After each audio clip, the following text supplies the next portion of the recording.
Amis téléspectateurs, bonjour mesdames, messieurs, comment allez-vous? Aujourd'hui c'est la fête du Rési. Et hier soir il y avait le cas. Le cas a sonné toute la nuit, ce qui a complètement perturbé mon sommeil. Mais que voulez-vous, il faut faire avec. Je suis résigné, comme on dit, je suis de Rézé, j'habite Rézé. Donc on doit supporter ce qu'il y a de bon et ce qu'il y a de mauvais à Rézé. Aujourd'hui, j'ai tenu absolument à faire le point avec vous sur la situation à la frontière haïtiano-dominicaine. Ça, c'est quelque chose qui peut dégénérer. Et il y a la communauté haïtienne en Guadeloupe, la communauté de la République dominicaine en Guadeloupe, qui sont toutes deux très importantes. Et nous devons tout faire pour éviter que le conflit n'intervienne ici aussi. Alors, je vais vous donner quelques idées sur ce qu'est Haïti, parce qu'on veut faire passer Haïti pour moins que rien. Rappelez-vous, et c'est toute l'histoire internationale qui l'a dit, Haïti est le premier pays à avoir aboli par la force l'esclavage. La France était en Haïti et les Haïtiens, par leur armée, et notamment Dessalines, a repoussé la France et Haïti est devenue indépendante. Alors, j'ai préparé un petit quelque chose pour vous là, je vais vous le lire, parce que c'est très important. Haïti, l'histoire d'Haïti. En 1804, l'Haïti devient indépendante.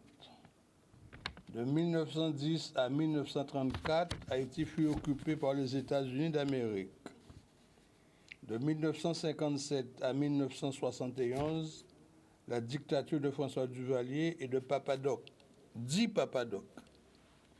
Et je vous assure que François Duvalier, président d'Haïti, a fait respecter Haïti. Les Américains respectaient Haïti. Ensuite, son fils Jean-Claude a pris le relais, lui a succédé en 1971. Le 7 février 1986, Jean-Claude Duvalier est parti en exil et s'est installé en France. Le général Henri Namphy a pris le pouvoir. Le 17 janvier 1988, il y a eu des élections truquées par les militaires et Leslie Maniga est devenu président de la République avec 59% de suffrages. Le 15 juin 1988, le général Henri Namphy renverse Leslie Maniga. Le 17 septembre 1988, le général Avril renverse Henri Namphy, qui avait renversé lui-même Maniga. Le 10 mars 1990, Prosper Avril quitte le pouvoir et s'expatrie. Le 13 mars 1990, Madame Herta Pascal Trouillot est désignée par la Cour de cassation et présidente provisoire de la République d'Haïti. Le 12 décembre 1990, le père Jean-Bertrand Aristide est élu président avec 66,7% des suffrages en sa faveur. Le 30 décembre 1991, le président Aristide est renversé par l'armée avec à sa tête le général Raoul Cédras. Le 4 juin 1992, Marc Bazin est nommé Premier ministre par l'armée. Le 17 janvier 1993, l'envoyé de l'ONU, M. Dante Caputo, obtient du pouvoir haïtien l'autorisation d'envoyer une mission d'observateurs. Le 8 juin 1993, Marc Bazin présente sa démission. Le 3 juillet 1993, le général Cédras et le père Aristide concluent à New York un accord à Covenant Island, j'étais présent d'ailleurs à cette affaire-là, préparant le retour de la démocratie. Le 16 août 2013, Robert Malval, Premier ministre, il a été choisi par le père Aristide et accepté par les deux chambres du Parlement. Le 13 octobre 1993, les putschistes empêchent le débarquement des contingents américains et canadiens de l'ONU. Le 21 avril 1994, j'étais présent. Durcissement de l'embargo par les États-Unis. En septembre 1994, intervention militaire des États-Unis approuvée par l'ONU en Haïti. Au début de 1994, la manière forte contre les militaires usurpateurs d'Haïti, préconisée par le père Aristide, l'emporte aux États-Unis. Sur place, c'est l'agonie économique avec heureusement le marché noir avec Saint-Domingue. Alors précisément, parlons de Saint-Domingue. Depuis quelque temps, vous avez vu, il y a un événement qui s'est produit. Le président Jovenel Moïse avait prévu dans son programme la création d'un canal sur la rivière Massac pour irriguer 3000 hectares de terres agricoles dans la plaine Marie-Bayou. Alors, de l'autre côté, du côté de Saint-Domingue, il y avait déjà 11 canaux construits qui irriguent la partie de Saint-Domingue. Et c'est ainsi qu'il y a une agriculture très florissante en République dominicaine. Et ce sont les Haïtiens qui vont en République dominicaine pour travailler sur ces terres agricoles qui permettent de très belles récoltes. Et la production de Saint-Domingue est vendue en Haïti. Alors, j'ai relevé quelques éléments économiques. 97,6% des produits dont Haïti a besoin est importé de la République dominicaine. On dit 97,6% de ce que les Haïtiens consomment en Haïti et le commerce avec la République dominicaine représente 97,6% de ce que les Haïtiens ont besoin. De leur côté, les Haïtiens exportent 2,4%, ce qui est totalement ridicule. Alors, depuis que monsieur le président de la République dominicaine a décidé de fermer les frontières, tout d'abord, on a arrêté la délivrance des permis de séjour en République dominicaine, on a arrêté l'arrivée des Haïtiens sur le sol dominicain, mais aussi on a décidé, avec les forces de police et de gendarmerie et même de l'armée, d'expulser les Haïtiens quand bien même ils sont en situation régulière. La communauté haïtienne a manifesté son mécontentement.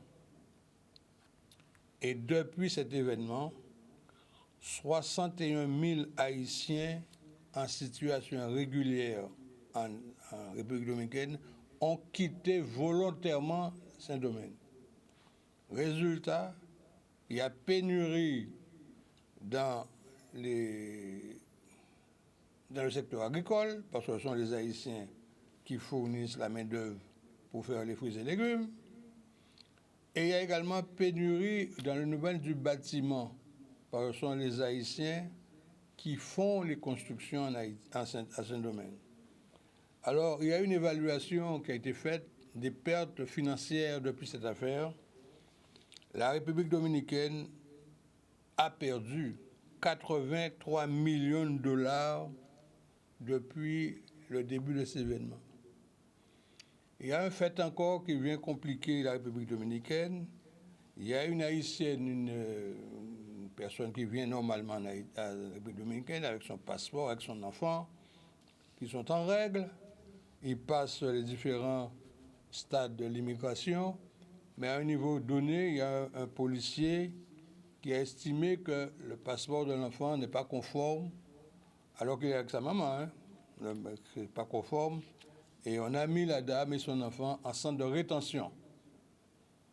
Donc, il y a ce fait, et évidemment, la maman a quand même alerté son entourage et quelques démarches ont été entreprises pour qu'elle soit libérée. Dans la nuit, le policier en question s'est rendu en centre de rétention et a violé l'haïtienne. Alors là, ça a été communiqué sur les réseaux sociaux et 80 pays ont décidé de ne pas se rendre en République dominicaine en tant que touristes. Alors il est évident que l'économie de la République dominicaine, qui vit presque essentiellement de l'apport touristique, va être amputée de beaucoup de dollars.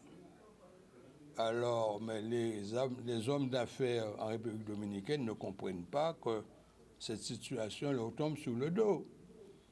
Je suis allé à plusieurs reprises en République dominicaine avec des entreprises guadeloupéennes, notamment Bivouac, Fifi et autres, pour trouver des coopérations avec ce pays. Les choses allaient bien, et tout s'était bien passé jusqu'à ce qu'il y a toujours des corrupteurs qui arrivent et qui mettent à mal la coopération. Mais il est certain que nous, dans cette région Caraïbe, si nous arrivons à nous entendre, Guadeloupe, Martinique, Guyane, Saint-Domingue et quelques autres petites îles, nous pouvons représenter une force économique importante. Alors, la République dominicaine et Haïti partagent un territoire, Hispaniola, deux nations qui vivent depuis nani nanan. Il y a même une convention de coopération qui a été créée en 1929 qui permet aux deux parties de travailler en harmonie. Alors je dis, et je le répète, pour la communauté de la République dominicaine en Guadeloupe et la communauté haïtienne en Guadeloupe, restez calme. Restez calme. Vous êtes sur un territoire qui vous a accueilli, la Guadeloupe. Vous faites vos petites affaires, vous vivez calmement, tranquillement. Restons calmes et attendons que les autorités internationales prennent une décision concernant cette affaire. Il est certain qu'il y a beaucoup de points communs entre ce qui se passe en République dominicaine et Haïti et ce qui se passe à la Fédération de Russie et l'Ukraine. La Russie veut dominer l'Ukraine et l'Ukraine résiste. La République dominicaine veut dominer Haïti, Haïti résiste. Il y a des instances internationales qui sont là pour régler ce genre de conflit. Alors restons en attente des décisions que pourraient prendre les autorités internationales. Il est certain que l'ONU est actuellement en séance, en session, comme on dit, et le dossier haïtien occupe beaucoup de gens. L'Amérique fait tous ses efforts pour trouver une solution dans le cadre de la sécurité. Il y a le pays africain qui a donné son avis pour venir, mais il souhaite que la décision vienne de l'ONU. Il faut que ce soit l'ONU qui lui demande d'aller, qu'il y ait une convention passée entre le Kenya et l'ONU. Autrement, les Kenyans disent « nous ne nous déplaçons pas ». Et les Américains ne veulent pas de leur côté envoyer des forces en Haïti, parce que comme je vous ai dit, Haïti a été occupé un temps par les Américains et ça n'a pas laissé que de bons souvenirs. Donc les Américains ne veulent pas être impliqués directement dans cette affaire. Et vous savez que quand il y a une force de l'ONU qui va en Haïti, c'est surtout des Américains qui sont à la tête. Moi, j'étais dans la première mission et j'avais comme chef de mission un Jamaïcain et nous avons très bien travaillé. Mais il est certain que les choses évoluent et les têtes chauffent le plus souvent. Alors, de grâce, restons calmes et nous arrivons à une solution apaisante, je l'espère. Alors, précisément, chers amis, nous avions, comme vous savez, perdu un de nos anciens collaborateurs de Canal 10, Ibo Simon. Hier, c'était son anniversaire de décès. Donc, ça fait 1 an qu'il nous a quittés et le souvenir d'Ibo est présent, notamment à mon côté. Parce que quand l'affaire est arrivée au niveau du CSA, c'est moi qui suis allé en métropole pour débattre sous l'impulsion de Maître Rod pour trouver une solution apaisante dans le cadre du procès qui était fait à Canal 10. Rappelez-vous, on poursuivait Canal 10 parce que Ibo Simon aurait eu des propos désobligeants à l'antenne et certaines organisations avaient porté plainte contre lui et contre Canal 10. La loi de 1881 protège bien sûr les émissions de télévision, mais il est certain qu'il avait un petit peu fait des choses qui n'étaient pas tout à fait correctes. Résultat, l'affaire est passée au tribunal, Canal 10 avait été condamné, mais Canal 10 n'a pas été fermé. Parce que, comme je vous l'ai dit, je me suis rendu personnellement au CSA, j'ai rencontré le président de l'époque, et avec une journaliste métropolitaine qui m'a beaucoup aidé dans cette affaire, nous avons pu convaincre le CSA que les propos d'Ibo Simon, certes, étaient peut-être inappropriés à l'antenne, mais que nous étions dans un pays où on parle créole et que certains mots créoles peuvent déranger à l'écoute de certains. En tout état de cause, Canal 10 continue d'exister et c'est depuis Ibo Simon que je suis à l'antenne. Je venais à l'antenne pour exposer ce que je faisais comme démarche en métropole. Maître Rod avec quelques autres avocats venaient également et nous faisions des émissions pour faire comprendre que Canal 10 ne pouvait pas disparaître. Et jusqu'à présent, Canal 10 existe et nous sommes fort heureux et j'espère que vous aussi, vous en tirez le plus grand bien de nos émissions et particulièrement de cette émission Forum Libéral où j'essaie autant que possible de vous apporter des informations à votre connaissance et que vous en tirerez vous-même vos conclusions. Voilà, mesdames, messieurs, ce que je voulais vous dire. Il pleut. Je vous ai dit qu'il a fait à Rézé, mais à Rézé, actuellement, il pleut. Il n'y a pas une goutte d'eau ici à Jarry, mais Rézé est sous l'eau. Alors, mais le temps va se calmer et je vous invite à aller faire un petit tour à Rézé. Il y a des stands, surtout du côté de... là, on vendait les frites, là, il y a beaucoup de monde qui viennent. Il y a beaucoup de stands installés. Allez-y, vous allez faire des affaires. Alors, je vous souhaite donc un bon week-end à Rézé. Venez nous voir à Rézé. Nous serons très heureux de vous recevoir. Hier, il y a 2 manifestations d'éponymie.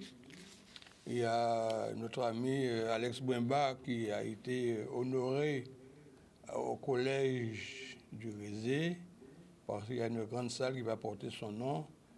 Et également Madame Myrtille qui a été également honorée.